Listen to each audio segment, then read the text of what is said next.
Líderes mundiais concordam em colocar sanções mais pesadas à Rússia em encontro do G7 no Japão. E Vladimir Putin afirma que o Ocidente está tentando dividir a Rússia. E você vai ver também. Ministério da Agricultura determina o recolhimento de lotes de feijão de 2 marcas. Ponte aérea 40% mais cara faz passageiro trocar avião por ônibus em viagens entre Rio e São Paulo. Organização Mundial da Saúde denuncia 1 bilhão de pessoas expostas à cólera em 43 países. No Minuto Pet, você vai ver que a coroação do rei Charles III também foi festejada no mundo animal. Agora no Jornal das 18h30. Olá, boa noite. São 18 horas e 33 minutos pelo horário de Brasília. Boa noite. Você acompanha agora as principais notícias do Brasil e do mundo desta sexta-feira. O G7, os líderes das democracias mais ricas do mundo, se reuniram hoje em Hiroshima, no Japão. A guerra na Ucrânia está no centro dos debates. O presidente Lula está participando do evento como convidado e teve hoje o primeiro encontro bilateral com o primeiro-ministro da Austrália. Os integrantes do G7 começaram o dia visitando o Memorial da Paz em Hiroshima, local atingido pela primeira bomba atômica durante a Segunda Guerra Mundial. No fim do dia, deixaram o simbolismo de lado para divulgar o primeiro comunicado conjunto contra a guerra. Eles afirmaram que a agressão da Rússia é injustificada e que vão impor novas sanções que tornarão ainda mais difícil para a Rússia alimentar sua máquina de guerra. O grupo ainda prometeu que o governo ucraniano vai ter todos os recursos financeiros necessários para levar paz à Ucrânia. Os países do G7 condenam a anexação ilegal de territórios ucranianos. O Brasil não adota a mesma postura, optou pela neutralidade. Essa neutralidade foi questionada algumas vezes pelo presidente ucraniano Volodymyr Zelensky, que também deverá participar do encontro no domingo. A visita foi confirmada, mas detalhes da viagem foram mantidos em sigilo por razões de segurança. Hoje, o presidente Lula se encontrou com o primeiro-ministro australiano Anthony Albanese. Os dois conversaram sobre meio ambiente e biodiversidade. Foi o primeiro encontro de Lula no Japão. Também estão marcadas agendas com o presidente da Indonésia e com os primeiros ministros da Índia e do Japão, o anfitrião Fumio Kishida. Os encontros devem abordar os diferentes temas da agenda internacional. E em resposta às novas sanções do G7, o presidente russo Vladimir Putin disse que o Ocidente quer dividir seu país em dezenas de estados diferentes. Putin disse ainda que quanto mais sanções o Ocidente impõe, mais o povo russo se une. Ele afirmou que todo o arsenal dos aliados da Ucrânia tem o objetivo de atacar a história, a cultura e os valores russos. A Rússia lançou hoje um novo ataque com mísseis em cidades da Ucrânia, incluindo a capital, Kiev. A esposa de Mauro Cid, Gabriela Santos Cid, admitiu em depoimento à Polícia Federal hoje que utilizou um certificado de vacinação falsificado feito pelo seu marido. Ela disse ter conhecimento do esquema de fraude dos cartões de vacinação e que fez uso de um deles, por não ser vacinada contra a Covid. As investigações da corporação apontam que ela utilizou a documentação falsa para realizar ao menos 3 viagens aos Estados Unidos. A Polícia Federal indiciou o ex-presidente da FUNAI, Marcelo Xavier, pelo crime de omissão por não ter tomado as providências necessárias para combater a insegurança gerada pelos conflitos na região amazônica, que resultou nos assassinatos do indigenista brasileiro Bruno Pereira e do jornalista britânico Dom Phillips. Bruno e Dom foram mortos no ano passado durante uma viagem pelo Vale do Javari, a segunda maior terra indígena do Brasil, localizada no estado do Amazonas. E o Ministério da Agricultura e Pecuária determinou hoje o recolhimento em todo o país de 4 lotes de feijão das marcas da Mamãe e Sanes, que foram identificados como impróprios para o consumo humano. O nosso repórter Leonardo Félix traz mais informações. Os feijões impróprios para o consumo foram encontrados no estado do Rio de Janeiro e no Distrito Federal. A medida atende a um decreto que estabelece a divulgação de um alerta de risco ao consumidor com as informações referentes ao recolhimento dos produtos. Os lotes afetados são o de número 51 do feijão cores e o número 6 do feijão preto, ambos da marca da Mamãe. No caso da marca Sanes, os lotes recolhidos foram o 030423 e o 080323 do feijão preto. Esses produtos apresentam um percentual de grãos mofados e ardidos acima de 15%, o que representa risco à saúde dos consumidores, segundo o Ministério da Agricultura, MAPA. Os lotes de feijão foram identificados em uma operação do MAPA que resultou na apreensão de mais de 150 toneladas de feijão no estado do Rio de Janeiro. Após análise em laboratório, foi confirmado que os produtos não atendem aos padrões de qualidade e segurança exigidos para o consumo humano. Caso o consumidor encontre algum dos 4 lotes de feijão ainda sendo comercializados, o MAPA pede que denuncie imediatamente no telefone de atendimento do Ministério ou através dos órgãos de defesa do consumidor. De São Paulo, Leonardo Félix. E hoje é o Dia Mundial de Doação de Leite Humano. A data reforça a importância desse gesto. Veja quais são os critérios para a doação. O leite pode ser doado por mamães que ainda estão nas maternidades com os seus bebês e também por aquelas que já estão em casa fazendo a amamentação. Nesse caso, aqui na capital paulista, a retirada é feita em domicílio semanalmente por equipes das próprias maternidades.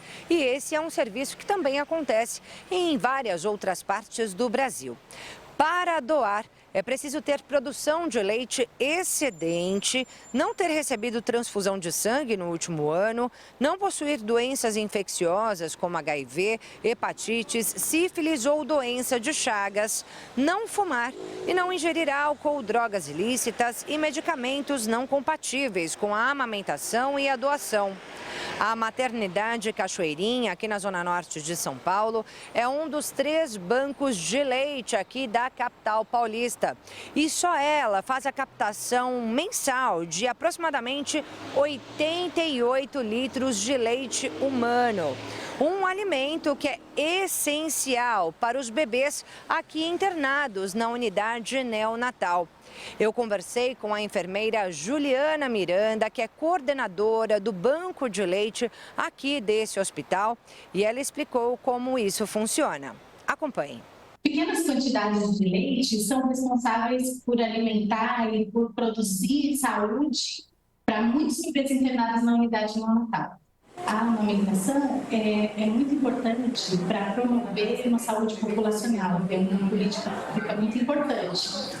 Aqui na unidade neonatal da maternidade da Nova Cachoeirinha, nós temos 60 leitos na unidade neonatal com bebês prematuros que necessitam desse leite doado, né, pelas mamães de casa e pelas mamães dos próprios bebês. Então, nós pasteurizamos esse leite e fornecemos para os bebezinhos. Ele reduz doenças respiratórias, doenças intestinais e esses bebês estão sujeitos durante a internação.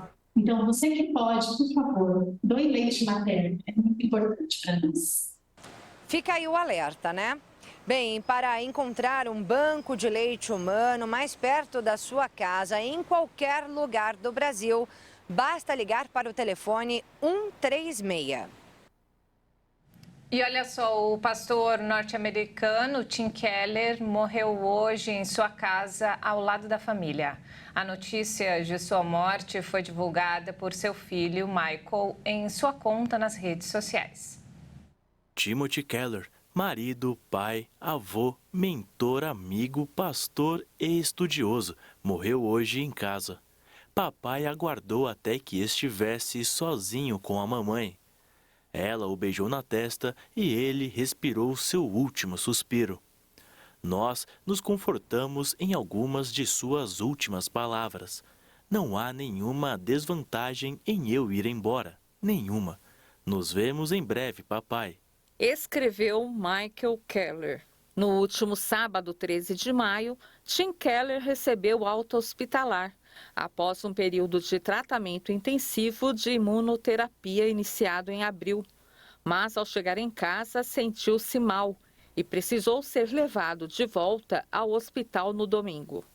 Nesta quinta-feira, ele recebeu alta novamente para seguir com cuidados paliativos em casa e seu filho usou as redes sociais para contar a delicada situação do pai. Nos últimos dias, ele nos pediu frequentemente para orar com ele e expressou muitas vezes, por meio da oração, seu desejo de ir para casa para estar com Jesus. Em 1989, Tim Keller, um pastor presbiteriano ligado à Igreja Presbiteriana na América, fundou a Igreja Presbiteriana Redentor, em Nova York, e a congregação cresceu ao longo dos anos. Nos últimos 3 anos, o pastor travou uma luta contra um câncer no pâncreas. Keller já havia superado um câncer na tireoide em 2002. E pediu orações para aqueles que acompanhavam o seu ministério. Durante a luta contra a doença, ele não deixou de trabalhar. Finalizou um livro chamado Esperança em Tempos de Medo, a ressurreição e o significado da Páscoa, que, segundo ele próprio, teve o sentido completamente alterado, por conta da forma como a doença o fez reexaminar o sentido bíblico da ressurreição. Entre idas e vindas do hospital, Keller sempre compartilhou o que acontecia. Chegou ao fim rendendo um lindo testemunho de fé e perseverança. Em janeiro deste ano, contou em uma entrevista que a doença o levou a uma transformação em sua vida de oração. Quando se trata de oração, eu realmente pensava que tinha uma boa vida de oração. E quando eu passei para essa dimensão, eu percebi que a minha vida de oração não era muito boa. Saber que você realmente vai morrer muda a maneira como você olha para o seu tempo, a maneira como você olha para Deus, a maneira como você olha para o seu cônjuge. Tudo muda quando você realmente percebe que o tempo é limitado e você é mortal. E veja a seguir, a Organização Mundial da Saúde denuncia 1 bilhão de pessoas expostas à cólera em 43 países. E ainda, no Minuto Pet, você vai ver que a coroação do rei Charles III também foi festejada no mundo animal. Nós voltamos em instantes. Até já!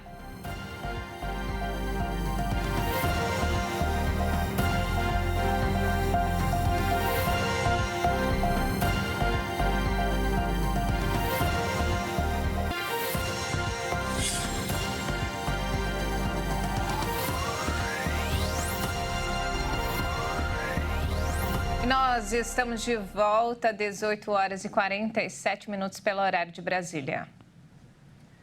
A Agência Nacional de Aviação Civil aponta que os preços das passagens entre os aeroportos Santos Dumont, no Rio de Janeiro, e Congonhas, em São Paulo, da famosa ponte aérea, são os maiores desde 2012.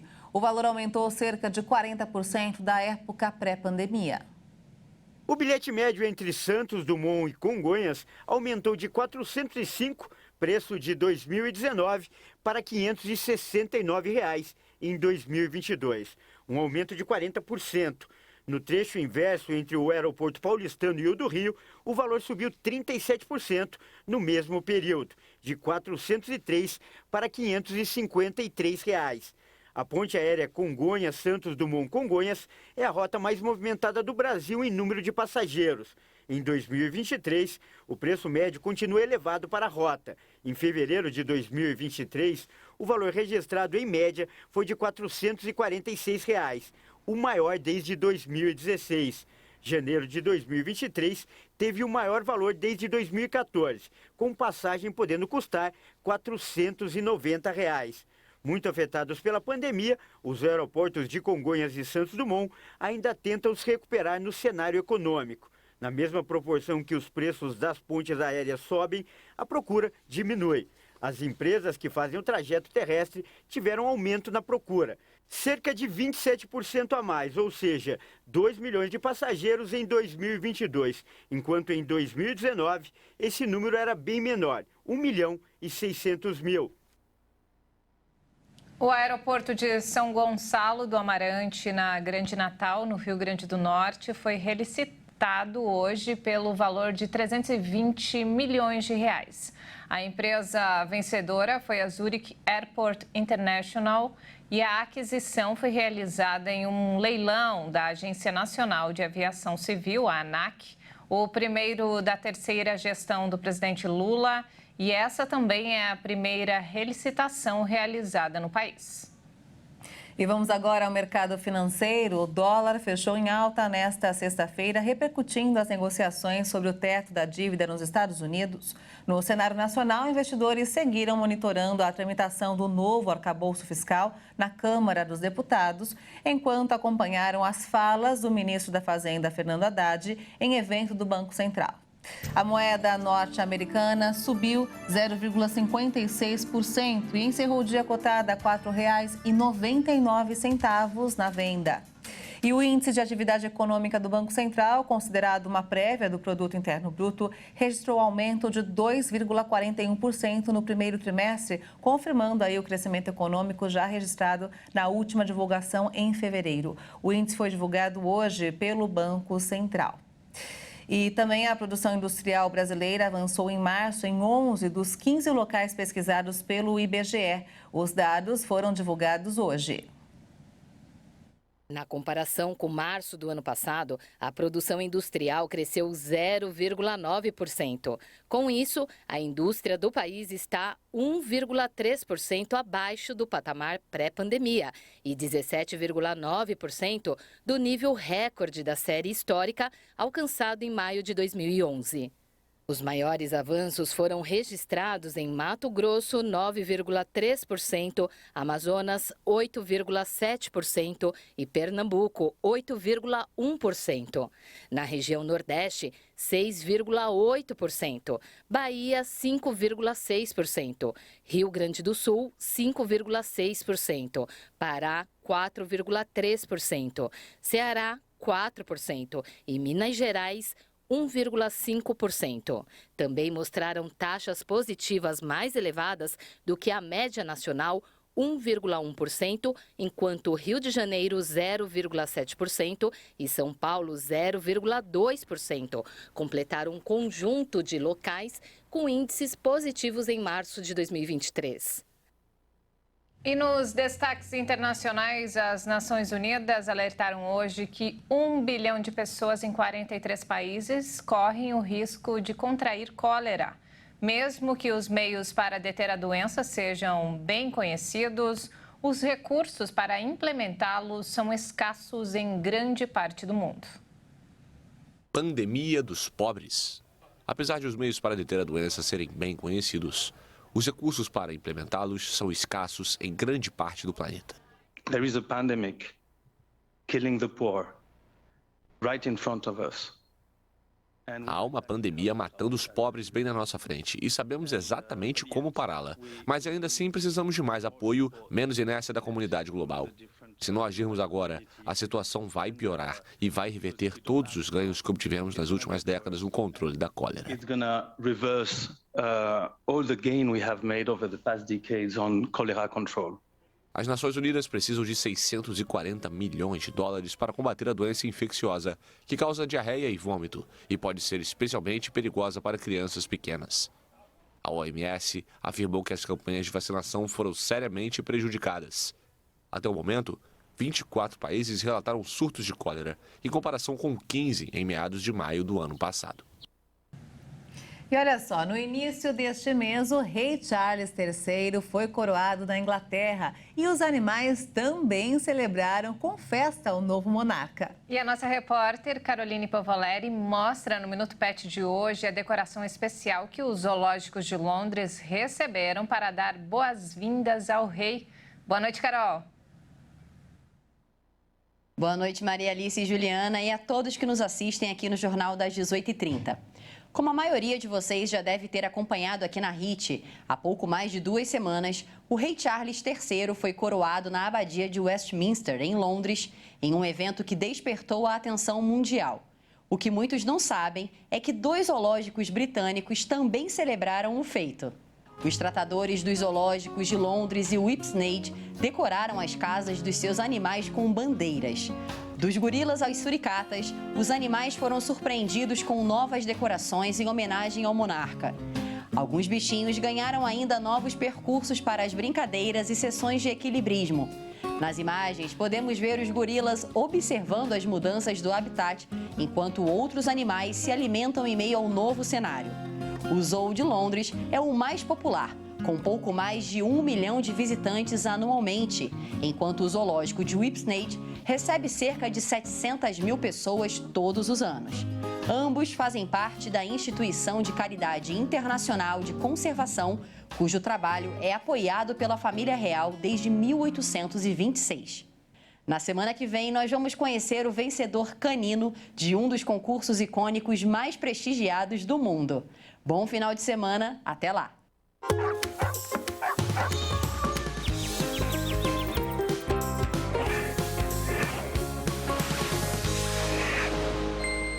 Obrigada, Carol. Até a semana que vem. Obrigada, Carol. Ótimo fim de semana.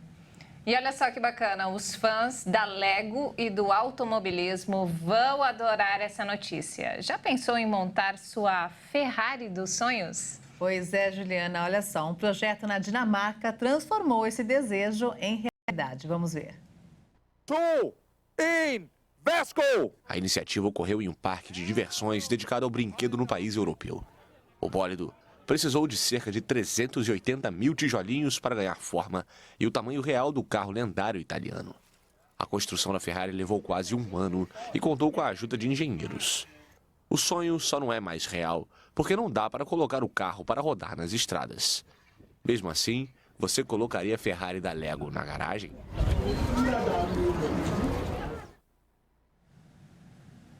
Que linda, hein, Maria? Pois Será que é. essa a gente consegue comprar? Olha, eu acho que não, porque o Lego também é bem caro, viu? Tá difícil, hein, gente? E o Jornal das 18h30 fica por aqui. Você acompanha outras informações durante a nossa programação. Uma ótima noite para você e um excelente fim de semana. Obrigada pela companhia e ótimo fim de semana para você. Até mais.